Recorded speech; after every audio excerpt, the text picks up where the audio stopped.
Risa Hontiveros, recognized. Thank you, Mr. President. Good sponsor, would you indulge me with one more question of this interpellation? Yeah, Mr. President. Thank you, Mr. President. Dahil nabanggit na rin at natalaka yung ibang mga issue tungkol sa status of the fund utilization for rice subsidy, yung position of economic managers and cost-benefit analysis, at yung on trusting NFA to protect the interests of the farmers and the poor, nais ko pong magtanong ng isa pang tanong, good sponsor, tungkol sa rice subsidy as cash transfers, rice swap as an austerity measure, at saka yung 4Ps freedom to choose. Under existing policies, rice subsidies in the form of cash transfers to the 4Ps beneficiaries. Ngunit sa ilalim ng panukala, nais nating gawing aktwal na bigas ang ibibigay sa mga 4Ps beneficiaries imbis na cash. Nais ko pong itanong, Mr. President, sa ating butihing sponsor, kung nakonsidera bang una, magiging taliwas ang panukala sa intensyon, disenyo at mekanismo ng 4Ps bilang cash transfers program. Dahil sa Republic Act 11310 or yung 4Ps law, specifically mandated ang cash transfers at napakalinaw po nito sa Section 4 ng batas. So hindi ba tayo magiging taliwas sa panukala nating ito, Mr. President? We have implemented the cash transfer, except they added something to the benefits of the CCT beneficiary, and it's a rice subsidy. So when you say rice subsidy, it's rice, except that they didn't want to go through the process of buying rice and giving rice. So instead, they gave money, which is the equivalent of 20 kilos of rice at 30 pesos per kilo. It's 600 pesos. But the original intent is it's a rice subsidy, but they didn't want to do it that way. So it became cash. So I don't think it's taliwas because it was really the intent to give rice to the CCT beneficiary in addition to their the cash that they are receiving now. Maaari nga po, Mr. President, na yun yung original intention, but Congress, in its wisdom, sa final form ng batas, ay ginawa ngang rice subsidy in the form of cash transfer. So, to my second point, Mr. President, hindi ba't ang 4Ps beneficiaries ay dapat bigyan ng kalayaang pumili? Unang-una, kung saan sila bibili ng bigas, kung saan sila mas makakamura, kung saan mas convenient sila, o di kaya yung ibang staple food of their choice, bilang alam naman natin na hindi lahat ay nais, ay maaring, hindi lahat ay laging nais bigas, baka mais o iba pang pagkain o iba pang pagkakagastusan nitong cash transfer, Mr. President. So, paano po yung freedom of choice ng 4Ps beneficiaries dito sa pagkakagastusan nila? That's why it says the rice subsidy, so we're just asking them to receive rice instead of cash because our Filipino farmers would like to have a new market for their rice, considering the rice tariffication law. And as I've said before, we are doing this as a pilot project in 10 provinces which have excess rice. We are not doing it in the whole Philippines. And I'm sure our gentlewoman from Capiz, since Capiz produce more rice than they can consume, will be very supportive that we will buy. Kasi doon po sa Region 6, those who produce rice, which produce rice in excess of their needs are Iloilo, Capiz, and Antique. And so we are, I'm sure Capiz and Antique are bringing their rice to Iloilo. So we're including Iloilo as a pilot project because they produce more rice than what they need. So we are just doing this, and this is just a pilot project. We have 3 months to go, and I think it's not unreasonable that we do a pilot project in a small scale for, in fact, pagkapasa natin ito ng third reading, 2 months na lang. And so we will just see if we can do it well. Tama po, Mr. President, na gusto na ating mga Pilipinong rice farmers magkaroon ng mas maraming market. At yun na nga po yung isang outcome sana ng buong rice tarification law sa pamamagitan ng RCEP. Nga lang ay nagkakaroon ng problema sa agad na pag-activate ng mga safety nets. Pero sa paghabol natin sa mga ito, hindi naman din dapat na yung karapatan din o yung welfare ng ibang mga vulnerable sectors tulad ng mga 4-piece beneficiaries ay makainan naman. Hindi ba natin unintentionally nagagalaw ang pondong naka-allocate na para sa mga 4-piece sa ibang gamit bukod sa tinakda ng batas, Mr. President? Please explain that, Mr. President. I cannot understand. Yes, Mr. President, because the 4-piece law specifically provides that this cash transfer be in fact transferred to the 4-piece beneficiaries in the form of cash, and that they should have the choice, the freedom to decide where to spend this. So, aren't we unintentionally, in a way, interfering in the fund by specifying that this must be now in the form of rice? We are not touching the Mr. cash President? for the 4-piece program. We are touching the rice subsidy for the 4-piece program. Yes, Mr. President, but that is my point, that the rice subsidy is now They just chose to converted from give cash cash transfer because to it's rice. easy for them. But when you say rice subsidy, you should give rice. Yes, Mr. They President, if just that is chose what to they give want it to in buy. cash. That was given in addition to the cash subsidy. And it's supposed to be a rice subsidy, but our government chose to give cash because it's easier. But they could have chosen to give rice instead.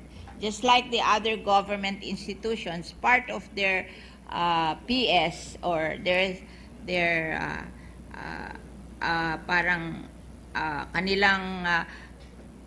kanilang napapala sa gobyerno, they are given rice. So, maraming kumpanyang ganun that instead of paying in cash, they give rice instead. Sometimes they do that because they want that the money will really go to something beneficial or useful. Kasi minsan, let us not always think that if we give money to the poor, that's the best way. Because I have been in the local government for so long, sometimes they use the money in some other ways na hindi naman dapat nila dinadala doon. Ito, maganda to kasi pagbigay mo ng rice, siguradong kakainin nila yung binibigay mo. Hindi nila dinadala kung saan-saan na hindi naman magbe-benefit ang pamilya. We always think that if we give cash, that's the best way.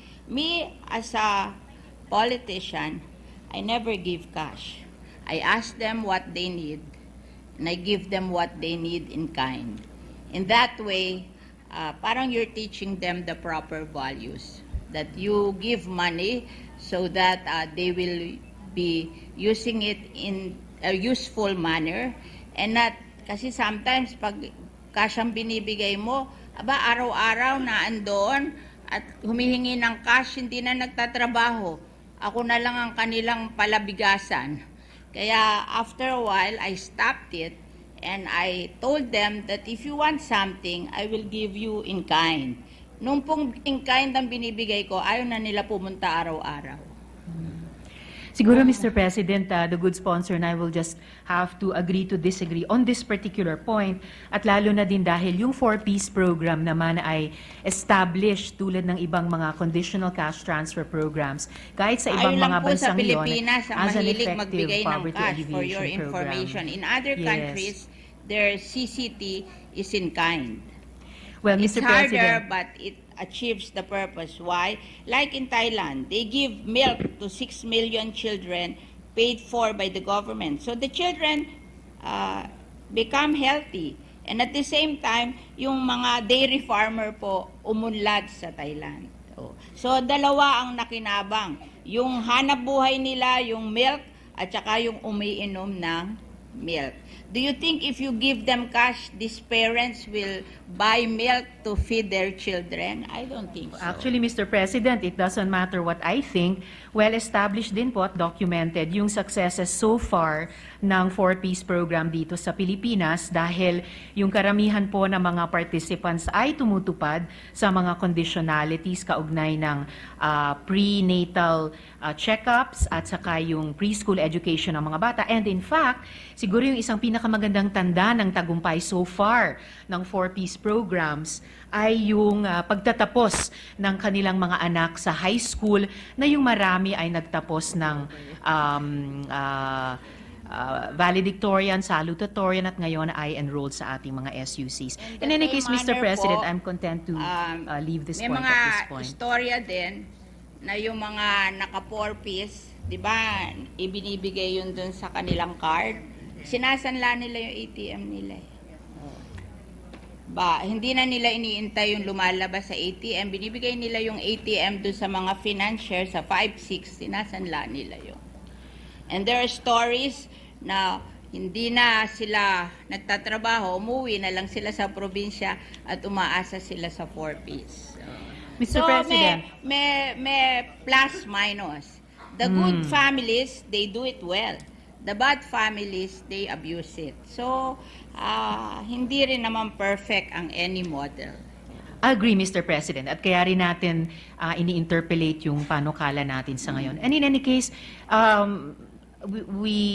regarding yung 4-piece program natin dito sa Pilipinas, pruweba nga na in terms of the pluses and minuses, na yes, meron ng bawat programa, mas marami siyang plus kesa minus. Otherwise, ba't ba tayo mag-e-effort na tumulong sa ating mga Filipinong rice farmers sa pamamagitan din ng 4-piece program? So to my last point on this issue, Mr. President, hindi ba ito isang forma ng austerity measure kung saan nililimita natin ang gasto sa mas mahalagang sektor na parang tinitipid natin nagugulan ang mga magsasaka at mahihirap pero generous tayo sa ibang bagay, Mr. President?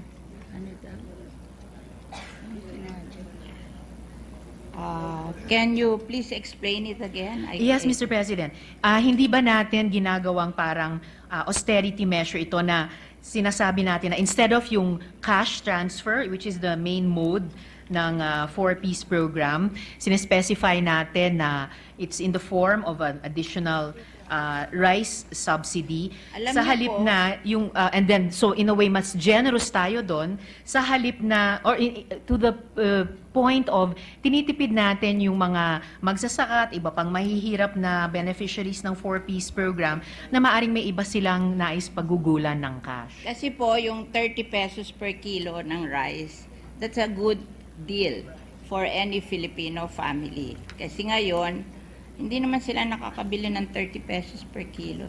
Even the rice farmer, the irony of the Philippines, yung mga rice farmer natin, pag umani sila, dahil walang-wala silang pera, binibenta nila lahat ng rice sa trader. And then when their family will eat rice, they buy from the market, dun sa mahal na presyo. That's the irony of the poor rice farmers in the Philippines. So, kaya, ako nga, tingin ko, kung bibigyan natin sila ng rice at 30 pesos per kilo, that's a good deal for the poor. Because I don't think they can buy 30 pesos per kilo in the market. Mr. President, a few follow-up questions dun sa dalawa pang issue tungkol po sa cost-benefit analysis ng ating mga economic managers.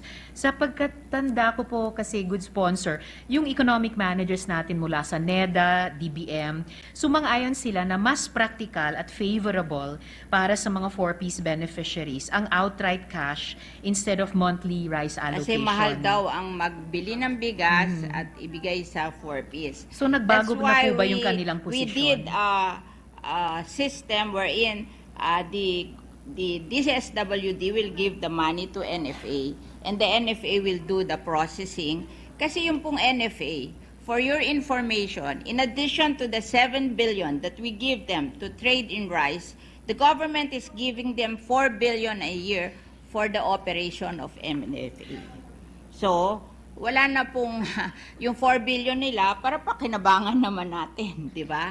That they really buy and sell rice. So they will buy for DSWD and give it to the CCT beneficiaries sa kanilang mga lugar. And we are just doing this for 10 provinces. And I hope our good Senator from Capiz will give us a chance to do this just as a pilot project. There's nothing wrong with doing something to see if we can really do it or not.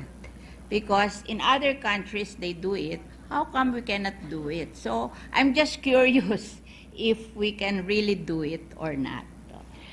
Mr. President, I share the sense of urgency of the good sponsor about the NFA. Kasi nga yung isa pang gusto kong i-follow up na issue, yung pagtitiwala natin sa NFA to protect the interests of the farmers and the poor dito po sa panukala. And part of my last question, Mr. President, ay sa dami ng hearing natin hinggil sa mga hindi magagandang karanasan ng mamimili ng NFA rice, rekomendasyon para pagbutihin ang mandato ng operasyon ng NFA, hindi pa rin maialis na itanong sa ating sponsor kung anong mga safety nets at safeguards ang ipapanukala upang masiguradong magamit ang pondo ng tama. Mabili ang mga bigas mula sa mga small farmers, siguraduhin dekalidad ang nabigas ang ibibigay, hindi bukbok rice, walang halong imported o commercial rice sa mga 4-piece beneficiaries, at siguraduhin hindi ito pagkakakitaan ng mga middlemen at traders. Mr. President. They will buy directly from the farmers. That is the intent of the law. And right now, we are really doing oversight sa NFA. In fact, we're always, Secretary Dar is asking them to make a report every 2 weeks on what they're doing. How much are they buying, and how much are they selling, and what is in their warehouse in terms of quantity. And they're supposed to report every 2 weeks. Mr. President, in closing my interpellation of the good sponsor, I just want to put on record my reservations about this measure. Like the minority leader, I'm prepared to support it for a short-term period in a limited number of provinces. Pero kinailangan ko rin itanong itong mga tanong sa good sponsor because many reasons have been stated, the issues that we discussed briefly. But for me, the most important is this, giving rise to this reservation. The most important is that our CCT beneficiaries should not bear the burden for our collective failure to our rice farmers. So thank you to the good sponsor. Thank you, Mr. President. Thank you to the Senator from Capiz, and thank you, Mr. President. Mr. President, with that, no other member wishes to interpolate the measure. Move to close the period of interpolation.